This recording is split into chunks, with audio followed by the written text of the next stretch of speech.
Good afternoon. Thank you guys for being here. Got members of city staff, Lorena ISD, Lorena PD here. This morning, emergency services responded to reports of smoke in the Lorena ISD schools. Upon investigation, it was determined that the smoke was caused by equipment damaged by power surges as a result from a local electric utilities company.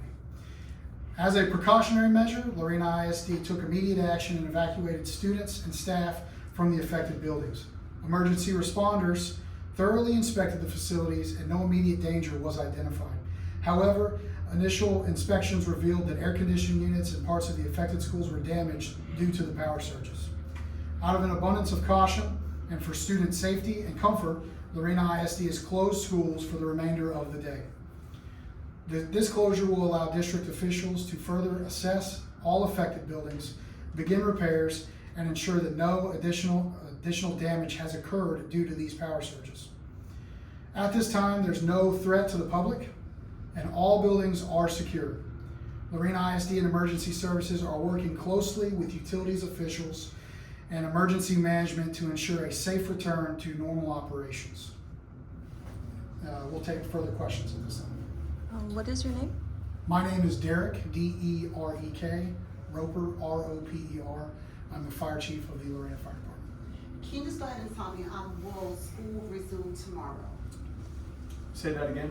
Will school resume tomorrow? Okay, so my name is Joe Kuchera. It's Joe-E-K-U-C-E-R-A. I'm superintendent at Lorena ISD. Right now, my maintenance department and my leadership team are going to start going through the buildings this afternoon to make sure those buildings are safe. And we really need to find out how many AC units have been impacted. And we won't be able to really make that decision probably till later this afternoon. So I will most likely be releasing something to all my community parents somewhere in the neighborhood of between 4 and 5 p.m. this afternoon, after we've had a chance to really see the damage and see what we can do tomorrow. But we want to make sure, number one, our buildings are safe for students, and number two, that we can have school with AC as best we can. And so we need to see what that looks like before we make that decision. And how are you going to inform them? Are you going to do it through letter, via email, social media? But most likely we will put that, we'll send out something via Parent Square. We'll send, number one, an email to all our parents. Number two, then we put it on our district website, and then we would use our social media accounts. I apologize if you already went over this, but 2 questions. Was there any visible smoke? So the initial call that came in, there was visible smoke in the middle school campus. Shortly after, a couple minutes after, we received a report of a smell of smoke in the high school.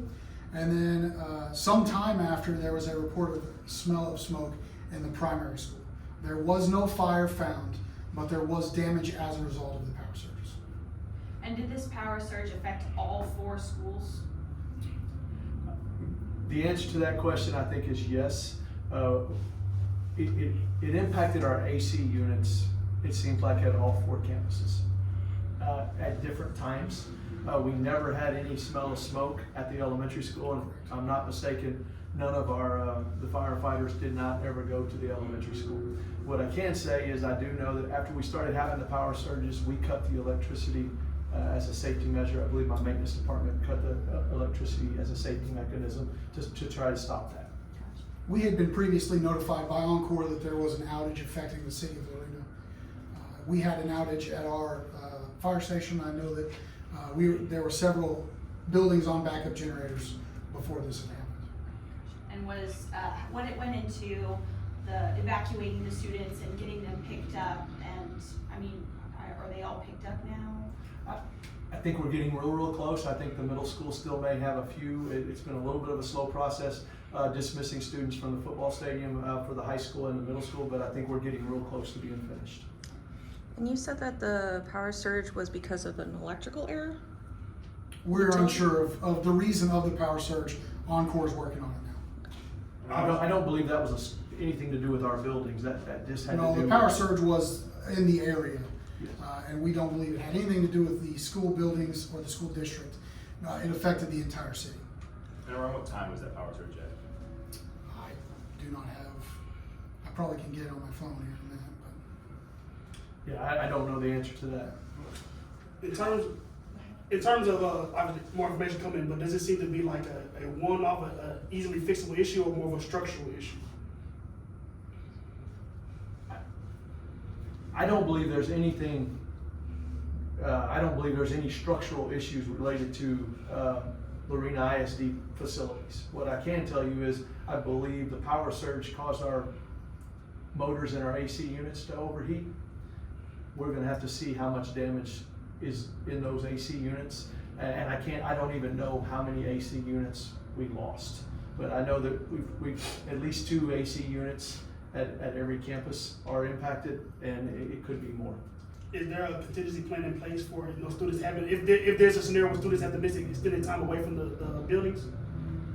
Oh, say that to me one more time. Is there a contingency plan if the students do have to be away from the actual buildings for an extended amount of time? I would say no, not at this moment in time. We have contingency plans we can put into place, but I haven't had a chance to even sit down and visit with my team yet to look at what our contingency plans will be for the rest of this week at this moment in time. How late do you all plan on working to resolve this issue? Well, my maintenance staff and my leadership team will work until we can make some decisions and make a plan. So we'll work until we have a plan that we can share with our community. And do you have any further messages for concerned parents or just parents in general? I think the best thing I can say to everyone is this happened. We tried to notify parents as quickly as we possibly could, but the safety of our students was always first. It probably took a little longer than people would have liked to pick up their students. I completely understand that, but we wanted to make sure we did it as safely and as efficiently as possible, but safety was our first concern. And the positive thing that I think we can report is that all our kids remain safe throughout this process, and that was our number one priority. And about how many students do you have in total at these campuses? I can tell you across the district we have about 1,813 students. So right now you can tell you that's how many we dismissed, a little over 1,800 students. Okay. I saw a sheriff's card. Did you guys have, and what was the outside help that you guys received? Yes, ma'am. Once we determined that there was no imminent threat in the schools and the students had been evacuated, for the reunification plan, I did call for mutual aid from surrounding agencies. We received support from several agencies, and they took roles and responsibilities in that reunification plan. And Very good. organization? Yeah, that's it. Thank you, guys. Thank you all. Thank you very much. Thank you. Appreciate it.